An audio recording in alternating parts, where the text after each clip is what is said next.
One of the first videos I made on this channel was a reaction to the history of Canada, and recently one of my viewers asked me to make a reaction to another video detailing the history of Canada. This is a history of Canada explained in 10 minutes. So of course when I'm learning about any subject I like to take information from as many sources as possible. Of course every source is not going to have all the information, so I'm hoping to learn some new things from this. You can tell me if you're from Canada, if you learn anything from this video, if there's any new information to you. Also, if there's any information or anything that's interesting about the history of Canada that's not on this video, please tell me in the comments. Let's watch. Yeah, that amazing geography of Canada, those lakes all over there. Canada, known for their delicious maple syrup, and being home to nearly all of the greatest hockey players of all time, is the second largest nation on Earth, and with approximately 2 million lakes, contains over 50% of the freshwater lakes on the planet. For many thousands of years, this region was populated with many indigenous tribes of hardy people, capable of overcoming the severe and lengthy winters, thriving and developing unique cultures. The first non-native people to settle in Canada, and the New World in general that we know of for sure, were the Vikings. They built a settlement in Newfoundland around 1000 AD.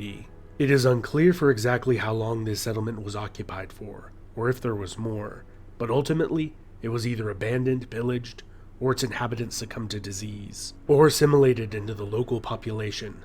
But theories abound. Yeah, tell me what you think happened to the Vikings who initially landed on what is now Canada. Tell me how they're remembered, if there's any sort of like museums and things in Newfoundland or any other part of Canada. In Scotland, we have Viking museums in certain parts of northern Scotland, which I've been to when I'm younger. Very interesting places. They have these like Viking longboats that they set on fire once a year for some sort of celebration as well. Tell me if anything like that goes on in Canada. Nearly 500 years later, in 1497, the Italian explorer Giovanni Capoto was the first European to explore North America's coast, claiming it for the English crown. Shortly after, the Spanish and the Portuguese would do the same, but remained uncolonized for several decades, with only a few seasonal Portuguese and Basque fishing outposts built, until the French arrived. Jacques Cartier claiming the land for France in 1534. He named the gulf and river after St. Lawrence's feast day on which he arrived. The French called the territory around the river Canada, after the native word for settlement. After several failed attempts at permanent settlement succumbed to starvation and disease, the cities of Quebec and Port Royal were successfully established. By 1670, the English colonies in the south had expanded, and new settlements were established in Newfoundland and south of the Hudson Bay. The fur trade, particularly in beaver pelts, became extremely lucrative, as it became the favored material for hat makers and luxury winter clothing in northern Europe. This greatly encouraged further northern settlement by both English and French fur trappers seeking to make a fortune. The French and the English did not peacefully coexist, with the French temporarily taking much of the territory around the Hudson Bay during the lengthy period known as the Beaver Wars. Not only the Europeans became wealthy and influential from the trade in beaver pelts. The Iroquois Confederation of 6 powerful tribes, armed with European firearms, initially allied with Dutch merchants, and then the English, to aggressively attack the French and most other Indian tribes in the region to obtain more furs. Many of these tribes banded together with the French to halt Iroquois expansion. Peace was negotiated after 72 years of fighting, and many, mostly Indian lives lost. And little territorial change. The region of New France was comprised of several colonies. Canada and Louisiana were the largest, along with the smaller Plaisance and Acadia, which the British Empire obtained from the French in the Treaty of Utrecht in 1713 in a complicated agreement concerning the War of Spanish Succession. France also recognized the legitimacy of the Hudson Bay Company's claim over Rupert's Land. Interestingly, the Hudson Bay Company is still in existence today, primarily as owners of a retail store chain bearing their name. Wow, I never actually knew that. That's completely new information to me. It's interesting you see how important like beaver fur was at that time. I guess any sort of commodity today is oil that people fight over. At that time it was beaver fur, so important as an export for what is now Canada. You also see the complex history of the ownership of land between France and Britain and other players there as well. Never knew about this organization. Despite their Hudson's Bay larger Works. territory, the French increasingly became outnumbered by the rapidly growing British colonies surrounding them, by a margin of 10 to 1 by the time the next major conflict between the two occurred. During the 7 Years' War, or the French and Indian War, as it has become known in much of North America, French-speaking Acadians were deported far from the Canadian borderlands, some of whom formed the basis of much of the Cajun population of modern-day Louisiana and New Orleans. Both English and French empires sent thousands of regular infantry to North America during the war, supported by local militias and Indian tribes. The greatly outnumbered French relied heavily on Indian allies and fought the British to a standstill early in the war, until the British successfully besieged the cities of Quebec and Montreal. Despite the French later defeating the British in a pitched battle, they failed to retake their capital city. In the treaty that ended the war soon after, France ceded Canada to Britain, while giving Louisiana territory to her ally, Spain. It is important to note at this time much of North America's non-coastal areas were still largely unpopulated, with many of the native tribes heavily depleted through warfare and invasive diseases from which they had little immunity. You see really like the role that the Aboriginal First Nations people have had in the birth of modern Canada. Like it goes right back to these times, just almost being used by these different colonizers, so many of them losing their lives. Yeah, it's quite sad. And yeah, tell me what you think about that. How's that remembered and taught in Canadian schools today? With a population of approximately 3 million, the American colonies waged a successful rebellion against the British Crown. A little over a decade later, the Americans attempted and failed to take Quebec, which remained loyal to Great Britain. After the war, many British loyalists moved north into Canada. During the following War of 1812, both British and American armies launched several failed invasions of each other's territory, ending in military stalemate, and the status quo was maintained. The treaties following the war established a more formalized border between the two nations. Despite the Canadians' desire not to join their American neighbors to the south, movements for self-rule increasingly grew among the Canadian lower and middle classes, culminating in the rebellions of 1837 and 38 that were severely dealt with and crushed, and saw the short-lived Republic of Canada established by William Lloyd Mackenzie. Despite the Republic's short-lived lifespan and diminutive size, widespread public support, not only from many Canadians, both French and English-speaking, but also from Americans to the south, spurred Great Britain's government to make major concessions in the rebellion's aftermath.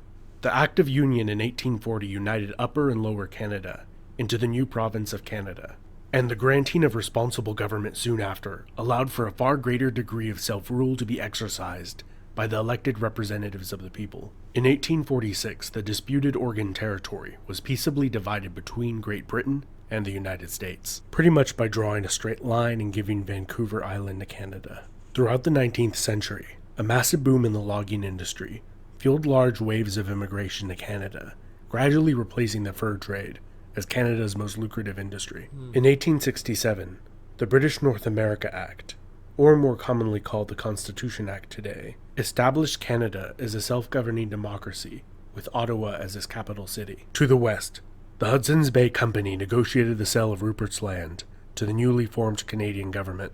The Métis people, of mixed European, primarily French, and Indian ancestry, were the largest population of the Winnipeg area of what is now Manitoba. Fearing the land they had held for generations would be seized by newcomers from the east, they rose in rebellion, creating a provisional government. And after a tense standoff, and eventual occupation by federal troops, many of their demands were met, respecting their rights. The leader of the rebellion, Louis Riel, would lead another larger but less successful rebellion 15 years later that ended with his trial and execution. Louis Riel became a martyr, or villain to many Canadians, his death increasing the tensions between Indian Métis, English, and French groups in society. Because of the key role the partially completed Transcontinental Railway played in the suppression of the rebellion, political support for completing it soared among English-speaking Canadians, and the railroad was completed in only 4 years from when it had begun. The 1890s saw the Klondike Gold Rush, in which over 100,000 prospectors set out to the remote Yukon region in hopes of striking it rich. Some did, but most didn't. After several decades of stagnant population growth, largely due to emigration to the United States, Canada's population sharply increased due to a good economy and high foreign immigration throughout the early 20th century.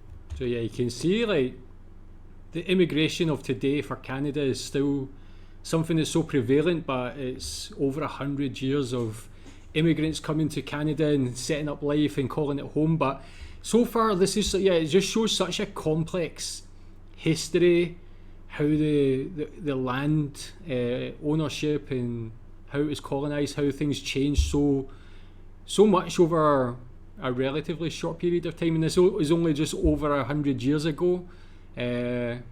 It's one of the most interesting countries I've ever learned about, honestly. During the First World War, Canada, still a dominion of the United Kingdom, sent 620,000 troops to fight in Europe. 67,000 would die, while another 173,000 would be wounded. The staggering casualty rate grieved and shocked the nation. The war had a strong impact on Canadian nationalism and the desire to self-govern its own international affairs, which they obtained when the British Parliament passed the Statute of Westminster in 1931, which acknowledged Canada's co-equal status with the United Kingdom. Between the World Wars, Canada was hit particularly hard during the Great Depression of the early 1930s, with unemployment rates reaching 25%, and many men living in unemployment relief camps. During the Second World War, over 1.1 million Canadians served in that brutal conflict that left nearly 100,000 of them dead or wounded. Yeah, man. I mean, I've said it before on previous videos.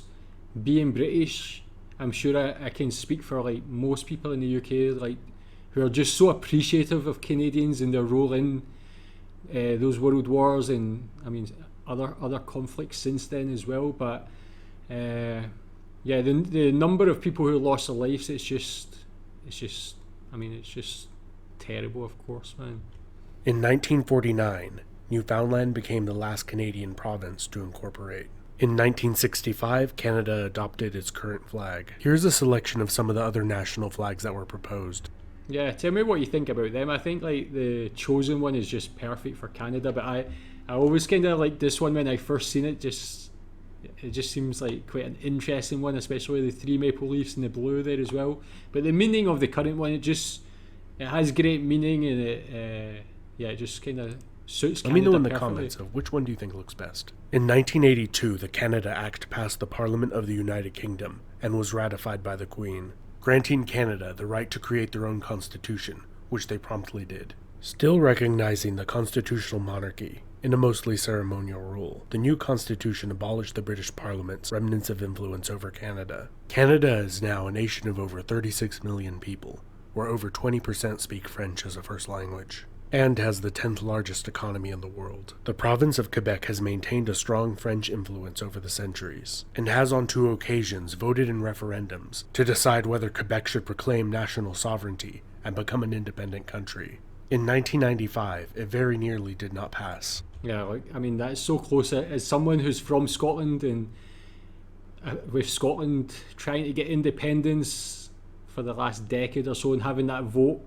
I think 2014 was it, 2015, but it was not as close as this. I mean, this is unbelievably close. So although it was no, it just shows that there was such a strong support for Quebec being independent. And Quebec is one thing. Quebec's something about Canada that makes it so interesting for me, because it's so different to most other countries. Of course, so maybe somewhere like Spain, you get regions like that, like the Basque region, Catalonia, who are trying to get independence, and they feel different from the rest of Spain. But Canada having this, and you see Quebec was one of the first cities or first locations that were ever kind of, you can say, like founded or discovered in Canada, and it still has this distinct individuality now.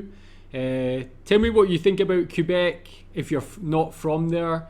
What do you think about Quebec, people from Quebec, its desire for independence? Do you think they should get it? Do you think it would be a very bad thing for the country? With secession still being an issue till this day. This has been Epimetheus. Let me know what you think down in the comments. What Canadian province is your favorite to visit or live in? Don't forget to like, subscribe, and hit the bell icon to get notifications every time I make a new video. And Okay, so I've not been to Canada, so I can't say what my favourite place to visit is.